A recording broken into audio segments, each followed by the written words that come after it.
Guys, आज तक हमने जासूस और जासूसी की कहानियां तो बहुत सुनी है। देखिए, फिल्मों की बात अलग है, लेकिन अगर मैं आपसे सवाल पूछूं कि क्या आपने रियल लाइफ में कोई फीमेल डिटेक्टिव का नाम सुना है या फिर उसे देखा है?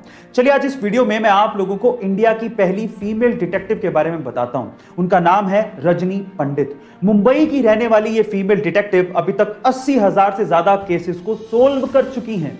उन्हें बचपन से ही स्पाई नोवेल पढ़ने का बड़ा शौक था, इसीलिए वो डिटेक्टिव बनना चाहती थी। लेकिन हर बार उन्हें यह कहा जाता था कि यह जॉब महिलाओं के लिए नहीं है। लेकिन उनकी मां का उन्हें बहुत सपोर्ट था, इसी वजह से उन्होंने केसेस लेना शुरू किया, उन्हें सोल्व करना शुरू किया और देखते ही देखते 1991 में उन्होंने अपना डिटेक्टिव ऑफिस मुंबई में खोल लिया।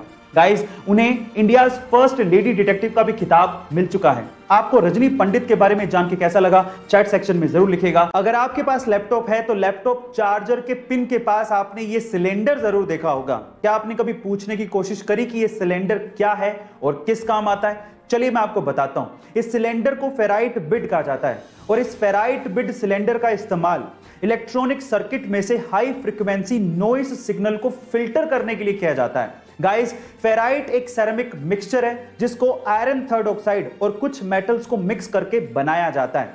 अब ये सर्किट भी बेहद आसान तरीके से बनाया जा सकता है। सिर्फ इस सिलेंडर के चारों तरफ चार्जिंग वायर को लपेटना होता है और वो आसानी से नॉइस सिग्नल को फिल्टर कर लेता है। क्या आपको इसके पहले तक टेक्नोलॉजी का इफेक्ट पता था? और अगर नहीं पता था तो चैट सेक्शन में जरूर लिखेगा। आज हम इंसानों की खुदगर्जी और भूख की वजह से इस धरती से एक और जानवर खत्म होने की कगार पर पहुंच गया है। इस जानवर का नाम है पेंगोलिन। एक रिपोर्ट के अनुसार इस जानवर की तस्करी सबसे ज्यादा की जा रही है। इंसान इसे दवा बनाने और अपनी भूख मिटाने के लिए इस्तेमाल कर रहा है, जो कि बेहद शर्मनाक है। लेकिन सारे इंसान एक जैसे नहीं होते। जिम्बाब्वे के फेलिट नकाटा इन जानवरों को बचाने के लिए कब से लड़ रहे हैं। वो इन्हें बच्चों की तरह पाल रहे हैं, इसी वजह से उन्हें पेंगोलिन मैन के नाम से पुकारा जाता है। गाइस, आज हमें इन बेजुबान जानवरों के लिए आवाज उठानी होगी, नहीं तो हमारा एग्जिस्टेंस भी एक दिन खत्म हो जाएगा। इसीलिए चैट में प्लीज लिखिए save pangolin save earth. Thank you so much. Ladakh एक बहुत ही खूबसूरत जगह है जो कि काराकोरम और हिमालय माउंटेन्स के बीच में है। लेकिन क्या आपको पता है कि लद्दाख में दो ऐसी चीजें हैं जो कि पूरी ही दुनिया में सबसे ऊंचाई पर स्थित है? चलिए मैं आपको इसके बारे में बताता हूं। सबसे पहले है लद्दाख का बैले ब्रिज। गाइस, लद्दाख का बैले ब्रिज पूरी ही दुनिया में सबसे ऊंचाई पर बनाया गया ब्रिज है, जिसे इंडियन आर्मी ने बनाया था, जिसकी समुद्र तल से ऊंचाई 5602 मीटर है।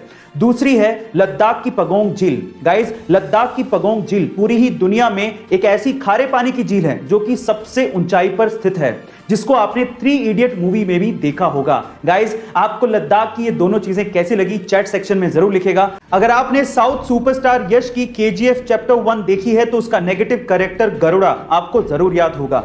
ये फैक्ट जान के आप लोग शायद हैरान रह जाएं कि गरुड़ा का किरदार निभाने वाले राम एक्चुअली यश के 12 साल तक बॉडीगार्ड रह चुके हैं। सवाल यह उठता है कि बॉडीगार्ड अचानक से विलन के रोल में कैसे आ गए? तो हुआ कुछ यूं कि KGF के डायरेक्टर प्रशांत नील जब स्टोरी के नरेशन के लिए यश से मिलने आए तो उन्होंने वहां पर उनके बॉडीगार्ड को स्पॉट किया और उन्होंने यश से कहा कि गरुड़ा का किरदार राम निभा सकते हैं। और गाइस, सबसे बढ़िया बात यह थी कि यश ने इस चीज के लिए राम का सपोर्ट भी किया और उन्हें एक्टिंग भी सिखाई। ऐसे ही यश इतने बड़े सुपरस्टार नहीं बन गए हैं, वो बहुत दिलदार हैं और लोगों को सपोर्ट भी करते हैं, इसी वजह से लोग उन्हें बहुत चाहते हैं। गाइस, आपको ये सुन के कैसा लगा, चैट सेक्शन में जरूर लिखेगा और ऐसी अमेजिंग वीडियोस के लिए शेयर, सब्सक्राइब एंड लाइक। मिलता है अगली वीडियो में।